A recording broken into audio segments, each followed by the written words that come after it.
What if I told you that the most valuable advertising principles you'll use in 2026 were written in 1907 by a man whose job was selling toothpaste? Claude Hopkins didn't just write ads. He invented an entire scientific method for persuasion that every conversion copywriter, every Facebook ads manager, every email marketer on the planet still relies on today. And the wildest part? His competitors thought he was completely crazy. Stay with me, because what he figured out changes how you should write every ad forever. Before Claude Hopkins, advertising was pure guesswork. Quack remedies, oversized claims, and copy that read like carnival barkers screaming into a void. Hopkins, a former Swift's meatpacker turned copywriter, took a struggling toothpaste brand called Pepsodent, barely known, barely selling, and turned it into America's #1 toothpaste in just a few years. His method? Coupons. Tracked responses. Ads that taught rather than sold. No celebrity endorsements. No pretty pictures. No vague promises. Just data, headlines, and the radical idea that an ad should be measured like a science experiment. Here's the move that made Hopkins truly legendary. He mailed a free film strip called The Easiest Way to Clean Teeth to dentists across America. Free film, free product samples. The only ask? Send back a coupon redemption number. Hopkins wasn't running a giveaway. He was running a data collection machine. Every dentist became a tracking node. Every coupon returned was a sale he could attribute to a specific ad, a specific headline, a specific claim. In 1907, Claude Hopkins was A/B testing by hand, and his competitors had no idea it was happening. Out of this obsession with measurable response came Hopkins' masterwork, Scientific Advertising, published in 1920. In it, he laid out commandments that sound obvious now but were radical then. Avoid specifics in headlines, he warned, and you lose 9 out of 10 readers. Use a product-service argument, not a picture of a pretty woman. Try advertising to one specific person instead of a crowd. The book is short, barely 100 pages. It's also the foundation of every direct response agency on Earth, including the playbook used by David Ogilvy, Gary Halbert, and Eugene Schwartz. At the heart of Hopkins' framework is a single radical idea that most marketers still ignore. Advertising should start with the reader's reality, not the product's features. Every sentence either serves the reader's journey from problem to solution or it gets cut. Most marketers violate this constantly. They write about their company, their awards, their proprietary technology. Hopkins said, "Stop. Speak only to the customer's existing desire. Connect your product to a want they already feel, and the sale makes itself. The reader is the hero. Your product is the guide." Here's why this approach works at a neurological level. People don't make decisions based on logic alone.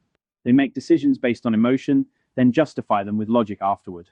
This is settled science. It's literally how Antonio Damasio's famous Iowa gambling task demonstrated that patients with damaged emotional centers couldn't make even simple decisions. Hopkins understood this intuitively a century before neuroscientists proved it. Create the emotional shift first, then deliver the logical reasons. That's the sequence. Always.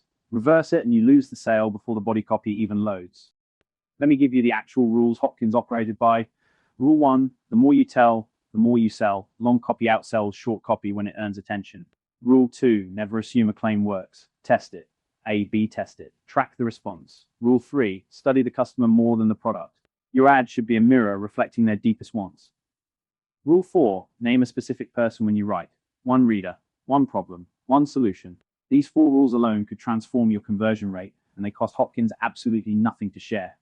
Speaking of which, Hopkins didn't just talk the talk. He ran a mail order agency with a legend named Max Hart and tracked every coupon, every key, every response personally. Then he wrote the famous Schlitz beer letters where he broke every single beer advertising cliche in one campaign. Every bottle sterilized, he wrote, a fact no other brewery had ever mentioned. They were too busy showing happy people drinking under umbrellas. Schlitz jumped from 5th place to 1st in months. The campaign was testable, measurable, and ruthlessly specific. That's the Hopkins difference. To understand why Hopkins' framework is so enduring, you have to understand the era it was forged in. These were the days of single newspaper ads and one-page magazine spreads.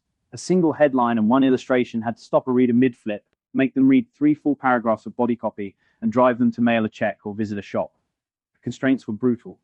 The competition for attention was zero-sum. If your ad didn't pull, your client went bankrupt. There was no algorithm to bail out bad copy with cheap reach. That pressure forge-tested every framework that survived. Hopkins' rules didn't survive because they were elegant or clever. They survived because they worked. At scale, across thousands of campaigns, in dozens of industries, in every economic climate. Compare that to today's marketing tactics, which often last a single platform cycle before becoming obsolete. Hopkins built for 100 years. And here we are in 2026, still using his exact playbook to write Facebook ads, YouTube scripts, and email subject lines. That's not nostalgia. That's evidence, pure, trackable, coupon-counted evidence.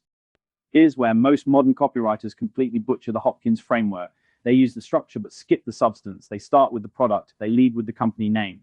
They highlight features nobody asked about. Hopkins said no, emphatically, repeatedly in every chapter. The headline's job is to name the reader's problem or promise a specific benefit they want. The body's job is to deepen that promise with evidence. The closer's job is to make saying yes easier than saying no. The reader is the hero of the ad. The product is the guide, not the star. Here's the failure pattern I see over and over. Marketers confuse features with benefits. They confuse claims with proof. They confuse being persuasive with being pushy. Hopkins had a word for pushy copy. He called it hustler copy. Hustler copy screams. It brags. It makes promises it can't back up. Scientific copy educates. It samples. It gives readers a reason to act by appealing to a desire they already have. The difference between hustler copy and scientific copy is the difference between a used car lot and a respected doctor's office. Same goal, completely different trust.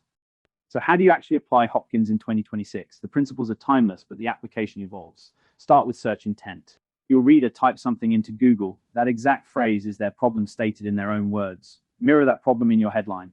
Then address their specific objections with evidence, not promises. Build desire through authentic social proof, testimonials that mention real results, real timelines, real before and after states. Skip manufactured urgency. Hopkins never used fake scarcity, and neither should you. Earned attention converts. Bought attention burns out before the next quarterly report. Here's the exact sequence Hopkins used, and you can use it tomorrow. Step 1. Open with a story or a vivid scene the reader can picture themselves in. Step 2. Introduce the problem they're already feeling. Step 3. Present your mechanism, the unique way you solve that problem. Step 4. Layer in social proof and specific evidence with real numbers. Step 5. Handle objections directly, don't dodge them. Step 6. Close with a clear, single call to action. No ambiguity, no learn more. One specific action, one specific moment, one specific reason to do it now. Here's what's beautiful about this framework. It works everywhere. Print ads, yes. Sales letters, absolutely. But also email subject lines, Facebook ad headlines, YouTube pre-roll, TikTok hooks, LinkedIn outreach, landing page hero sections, even SMS copy. Medium changes. The psychology doesn't. Emotion moves people to action. Logic validates the decision. Specificity builds trust. Track everything. Test everything.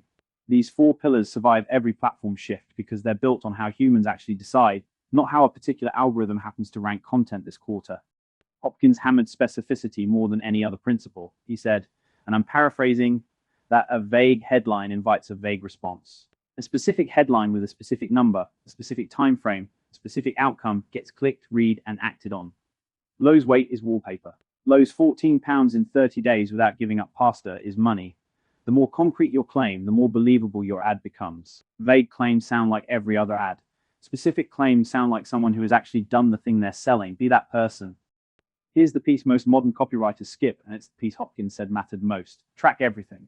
He literally invented split testing in 1907, by hand, with mail coupons. Every ad he ran came with a tracking mechanism, a coupon, a key, a unique code, something that let him know if the ad actually worked. Modern marketers often launch campaigns and wait for vibes to tell them what's working. Hopkins would have fired them on the spot. If you can't measure it, you can't improve it. If you can't improve it, you're guessing. And Hopkins had a word for guessing, guesswork. 3 specific mistakes kill most applications of this framework. Mistake 1, leading with your company instead of the customer. Mistake 2, promising benefits without offering proof.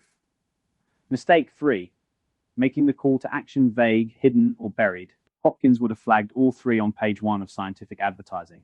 He wrote that an unclear offer is the most expensive mistake in advertising. If your reader has to think about what to do next, you lose them. Make the next step so obvious that a tired person at midnight could complete it in under 30 seconds flat.